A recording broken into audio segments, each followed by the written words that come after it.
49යි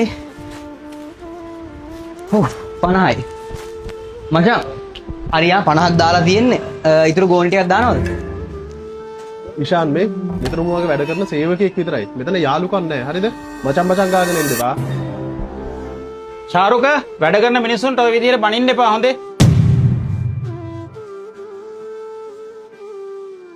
අපේ තාත්තලාටත් පිස්සුනේ මේ එක එකව ගෙනල්ලා වැඩට දාගන්න මෙතන මේ මිනිස්සු වැඩ කරන හින්දා තමයි අපි මොන හරි දෙයක් කරගෙන දියුණු වෙන්නේ. ඒ හින්දා මේ මිනිස්සුන්ට ඊට වැඩිය සලකන්න ඕන. ওই විදිහට කතා කරන්න එපා හොඳේ.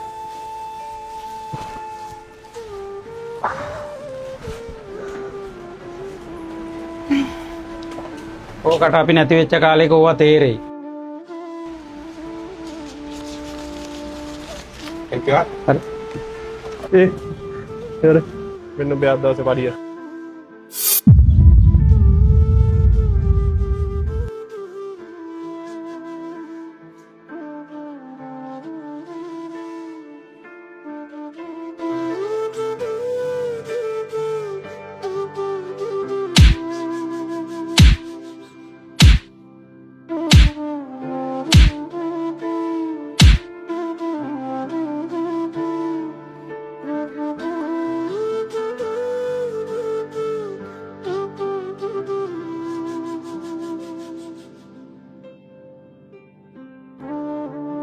මුදලාලිගේ පුතත් එක්ක මම බලෙන් පැටලෙන්න ගියේ නෑ.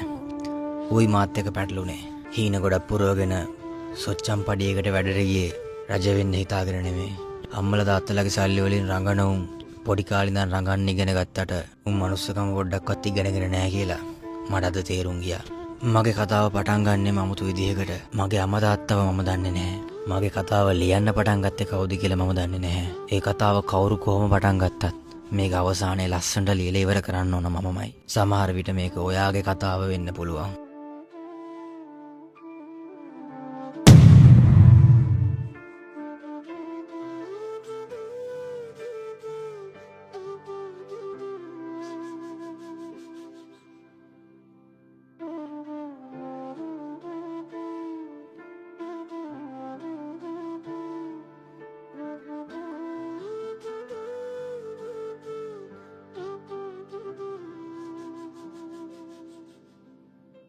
මොකෝ ඔබට එකපාර අපි මතක් කළා.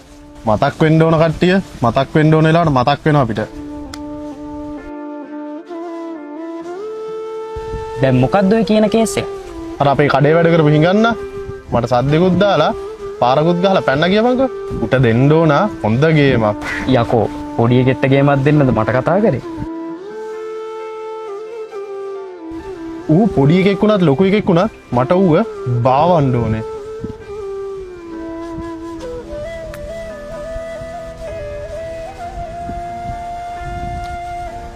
හරි ඌ දැන් කොහෙද ඉන්නේ?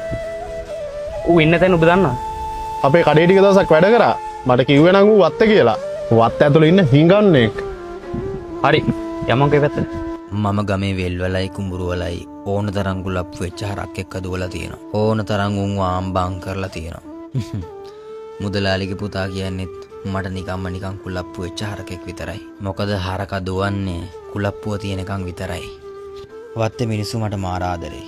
වත්තට ළඟදී ආවත් වත්තේ මාව දන්නේ නැති එකෙක් නැහැ. මොකද වත්තේ ඉන්න ඕනම එකෙක්ට මම මොකක්ම හරි උදව්වක් කරලා තියෙනවා. මම හොඳටම දන්නවා මුදලාලිගේ පුතාට වත්තට ඇවිල්ලා මට අතක්වත් තියන්න බෑ කියලා. වත්තේ උන් මං වෙනුවෙන් ඕන දෙයක් කරයි. කාලයක් තිස්සේ ඉවසන් ඉඳලා තමයි මුදලාලිගේ පුතාට මං අත ඉස්සුවේ. මම මිනිස්සෙට අත උස්සන්න කලින් දෙපාරක් නෙමෙයි 100 පාරක් හිතන මිනිස්සෙක්. ඌ මගේ ඉවසීමේ සීමාව පැන්නුවේ මටවත් හිතා ගන්න බැරි විදිහට. වත්තට බැස්ස ගමන් මට මුලින්ම හම්බුනේ ප්‍රසන්න අයියව. ඒ ඉෂාන් මල්ලි මොකෝ නිකන් අමුලෙන් මොකද මං ෂර්ට් එකක් තියනවනේ.